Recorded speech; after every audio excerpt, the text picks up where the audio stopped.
Hi, I'm Lillian. I had just started my adult life when this whole story started. Fresh out of college, landed my first real job in marketing, and finally moved into my own apartment.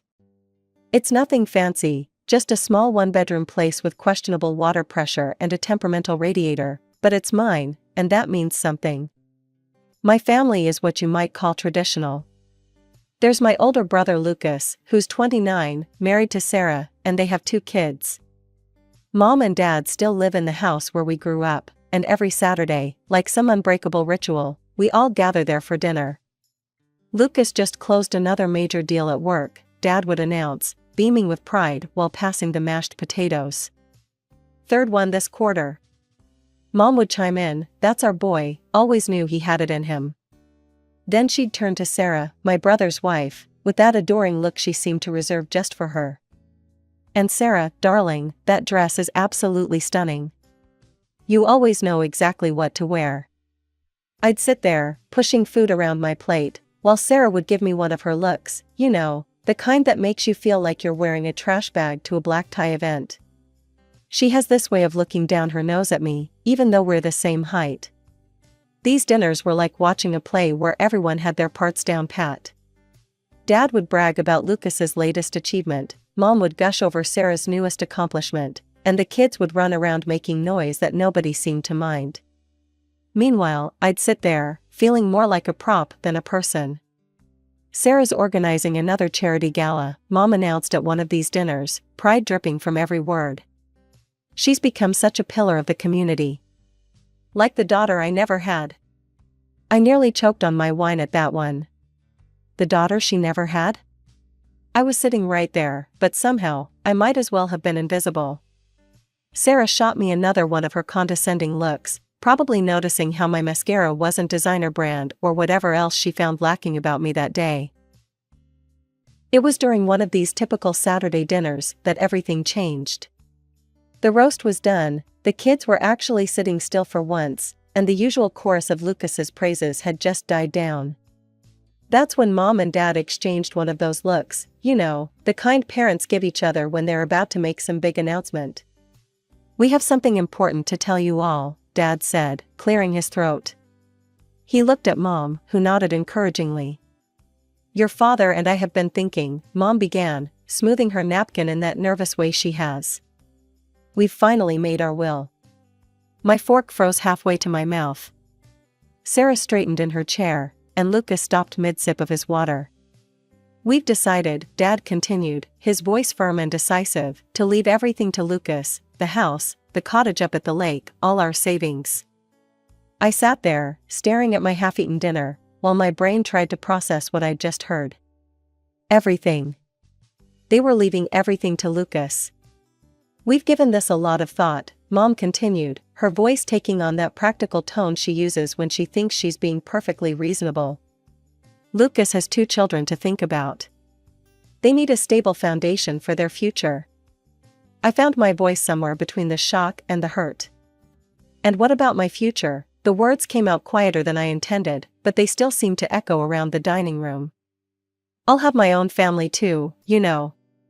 I'll have children someday." Mom's face did that thing it does when she thinks I'm being difficult, a slight tightening around the eyes, a small downturn of the lips. "Lillian, dear, this decision is final. Your father and I won't be changing the will." That's when it hit me. Like a tidal wave of memories crashing over my head, drowning me in years of realization. This wasn't about Lucas's kids. It was never about his kids, or the family name, or any of that. This was about Lucas. It had always been about Lucas. Suddenly, I was 8 years old again, sitting in the school auditorium during my piano recital, staring at 2 empty seats in the parent section because Lucas had a soccer game that day. I was 12, proudly holding up my straight-A report card at the dinner table while Mom and Dad fawned over Lucas's B+ in chemistry because he'd tried so hard. I was 15, crying in my room after my first breakup, while Mom was downstairs helping Lucas pick out the perfect corsage for his girlfriend. 16, winning the school's writing competition, but nobody came to the ceremony because Lucas had a college graduation that day. 18. Giving my valedictorian speech to an audience where my parents arrived late and left early because Lucas needed help moving into his new apartment. All those moments started connecting like dots, forming a picture I'd never wanted to see. "You've always loved him more than me," I said, the words tumbling out before I could stop them. The table went silent. Even the kids stopped fidgeting with their desserts. "This isn't about his children or his future. This is about you picking your favorite child." Again. Mom's face went pale. "Lillian, that's ridiculous. We love both our children equally." "When?" I demanded. "When have you ever shown that? Name one time you chose me over him." The silence that followed was deafening.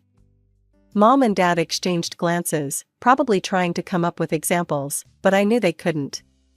There weren't any. "I'm done," I said, pushing my chair back from the table. "I'm done pretending we're this perfect family where everyone is loved equally. I'm done trying to earn the attention you've always given him freely. I'm done with all of it. Don't expect me to come to any more family dinners. Don't expect me to keep playing this role of the grateful second-best child." "You're being selfish, Lillian," Mom snapped, her face flushing with anger. "And mercenary. Is that all you care about? Money?" "This isn't about money," I said, my voice shaking with emotion. "This is about respect. You've made it crystal clear that you don't consider me your daughter. And you expect me to keep showing up with a smile, pretending everything's fine?" Lucas sat there in uncomfortable silence, staring at his plate like it held all the answers to this mess. But of course, Sarah couldn't keep quiet. "You're being ridiculous, Lillian," she said in that condescending tone I'd grown to hate. "Everything about this is perfectly fair. You're just being moody and arrogant, as usual, always making everything about yourself." Something inside me snapped. All those years of taking her subtle jabs, her superior smirks, her backhanded compliments, I was done. I turned to her, feeling a strange calm wash over me.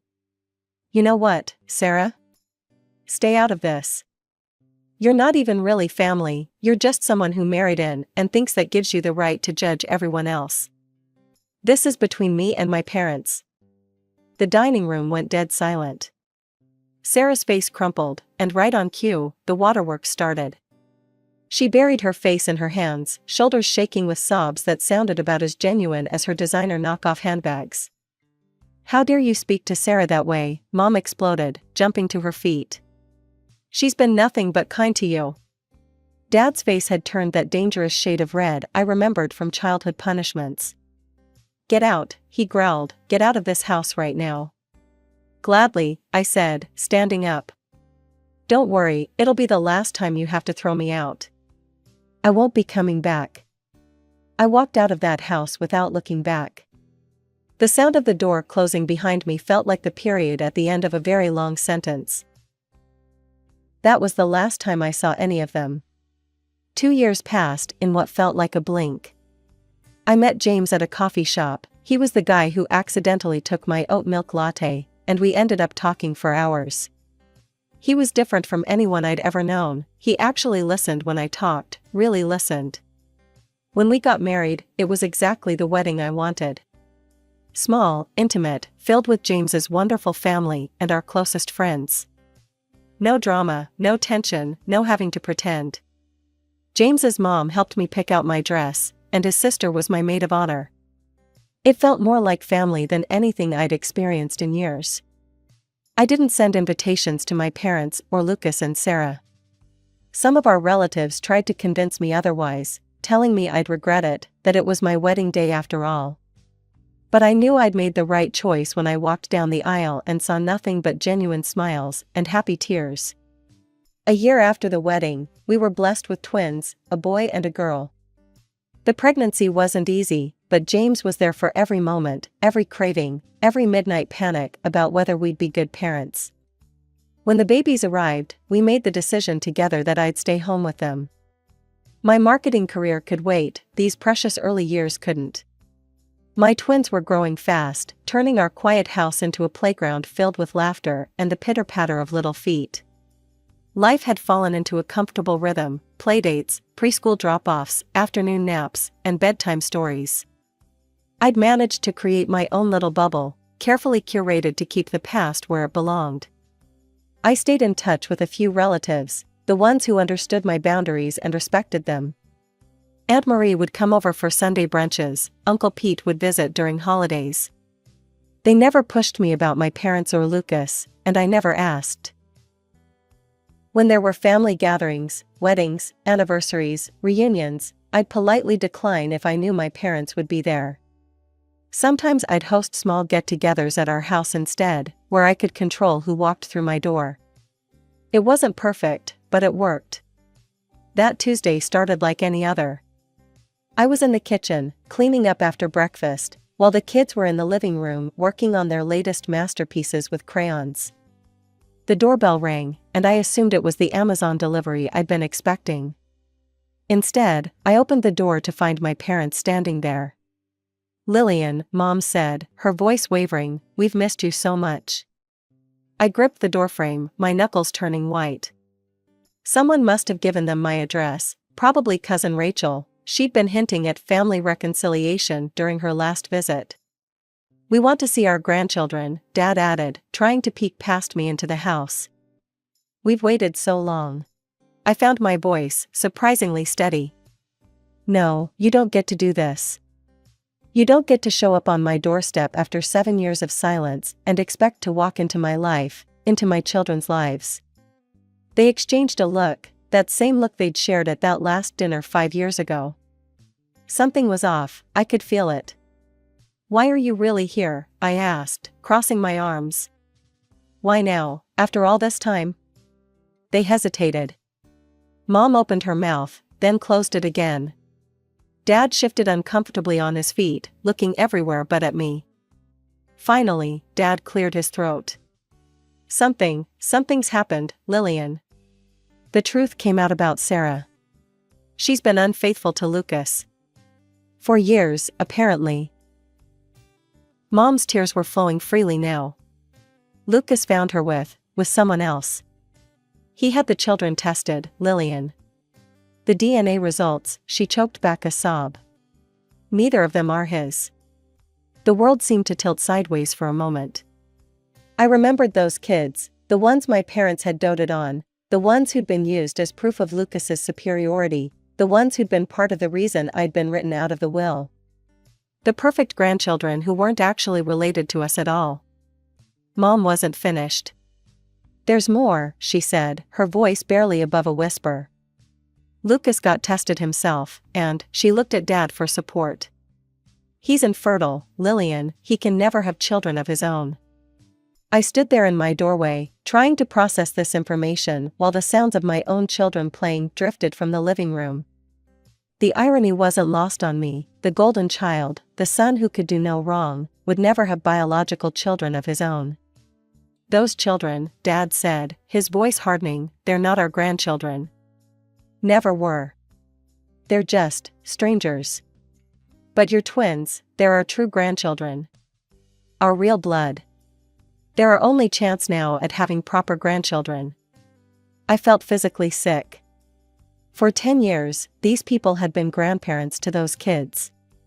They'd attended every birthday party, bought every Christmas present, plastered their social media with proud photos. And now they were just erasing them? Like they never existed? "Do you even hear yourselves?" My voice came out sharp, cutting. "Those children love you. They call you Grandma and Grandpa. They didn't do anything wrong. How can you just stop loving them because of a DNA test?" "But they're not family," Mom repeated, as if that explained everything. "Your children, though, they're our real family." I stepped back, out of her reach. Get out of my house, and don't come back. My children don't need grandparents who can turn their love on and off like a faucet." "You can't do this to us," Dad started, but I cut him off. "Watch me." I closed the door in their faces, locked it, and leaned against it until I heard their footsteps retreat down the porch steps. Once they were gone, I grabbed my phone and pulled up Mom's Facebook page, something I hadn't done in years. The change was stark. Every photo of Lucas's kids had vanished, every proud grandma post deleted. 10 years of memories, of birthday parties and Christmas mornings, all erased with a few clicks. I was still staring at the screen when James came home that evening. He found me sitting at the kitchen table, the kids already in bed, a cold cup of coffee in front of me. "Rough day?" he asked, kissing the top of my head. I told him everything, the visit, the revelation about Lucas, my parents' casual disposal of 2 innocent children, their sudden interest in our kids. When I finished, I looked up at him, half expecting him to suggest giving them another chance, to say something about family being family. Instead, he pulled me into a tight hug. "You did the right thing," he said firmly. "Those kids of Lucas's deserved better grandparents, and our kids deserve better too. I'm with you on this, 100%. But they just wouldn't stop. Every few days, I'd find packages on our porch, expensive toys, designer clothes for the twins, even a pair of matching iPads. I'd gather them up before the kids could see them and donate everything to the local children's shelter. But the gifts were just the beginning. One Tuesday morning, I spotted Mom's car idling across the street from the kindergarten. 2 days later, there was Dad, pretending to read a newspaper on a bench near the playground. They never approached us directly, just watched from a distance, like stalkers in a bad movie. It was creepy and exhausting, constantly looking over my shoulder, wondering where they'd pop up next. I started varying our routes to school, taking different streets each day, but they always seemed to find us. "Enough is enough," I told James one evening after another gift delivery. I opened my laptop and started typing an email. "Mom and Dad, your behavior has become harassment. The gifts, the stalking near the kindergarten, it needs to stop. I've made my position clear. If you continue showing up uninvited around my family, I will have no choice but to involve the police. This is your only warning. Lillian." The response came within minutes, not via email, but through a barrage of text messages from Mom. "How could you do this to us? We're your parents. Don't you understand we might not have much time left? All we want is to know our grandchildren before it's too late. What kind of daughter threatens her elderly parents with the police?" I blocked her number, but then Dad's messages started coming in. "Your mother hasn't stopped crying. We're not criminals, we're family. Think about what you're doing to us in our final years." I was about to block his number too when one last message came through, this one longer than the others. "We've been thinking, Lillian. If you let us see the children, we'll change our will. Everything will go to you, the house, the lake cottage, all of it. You were right before. We'll make it right. Just let us be grandparents to your children." I stared at the message, feeling a mix of disgust and pity churning in my stomach. They still didn't get it. After everything that had happened, they still thought they could buy their way into my life, into my children's lives. And Lucas, my God, Lucas. The brother who'd lost everything, his wife, his children, his future as a father, and now our parents were ready to take away his inheritance too. Just because he no longer fit their perfect family narrative? I thought about those family dinners years ago, how they'd praised him endlessly, how proud they'd been of his perfect life. But the moment that perfection cracked, the moment he became human and flawed and hurting, they were ready to toss him aside like he meant nothing. That night, after the kids were asleep, James and I sat at our kitchen table, 2 cups of tea growing cold between us as we talked through everything. "It's not just about the will," I said, running my finger around the rim of my mug. "If we let them in now, if we accept this deal, they'll hold it over our heads forever." James nodded, his face serious in the dim kitchen light. "They'd always have that power over us. Today it's let us see the kids and get the inheritance. Tomorrow it could be raise them this way or lose everything." The decision, when we finally made it, felt like setting down a heavy weight I'd been carrying for years. I blocked their numbers on my phone, blocked their emails, unfriended and blocked them on every social media platform. For a while, they tried to find ways around the blockade. Letters started showing up in our mailbox. Once, Mom even tried to reach me through my work email. But eventually, like a storm running out of rain, their attempts gradually tapered off into silence. Life went on. The twins started school. James got a promotion. I started freelancing from home during nap times. We were happy, truly happy, in our quiet, drama-free bubble. Then, on a random Tuesday morning, my phone rang with an unknown number. Lillian, the voice on the other end was hesitant, familiar yet strange. It's Lucas. Can we meet somewhere? Maybe grab a coffee? We agreed to meet at a small cafe downtown. Walking in, I almost didn't recognize him. The perfectly polished brother from my memories was gone, replaced by someone who looked human, tired, real. We sat in silence for a moment, both cradling our coffee cups like shields. I'm sorry, he finally said, the words tumbling out in a rush. For everything. For how they always favored me. For not standing up for you. For being part of the problem for so long. I stayed quiet, letting him talk. I'm not talking to them anymore either, he continued, staring into his coffee. I cut them off after I found out they wanted to rewrite the will and disinherit me. It's not even about the money, it's how quickly they were ready to throw me away. 35 years of being their son, and they could just erase me like that. Lucas wrapped his hands tighter around his coffee cup, his knuckles turning white.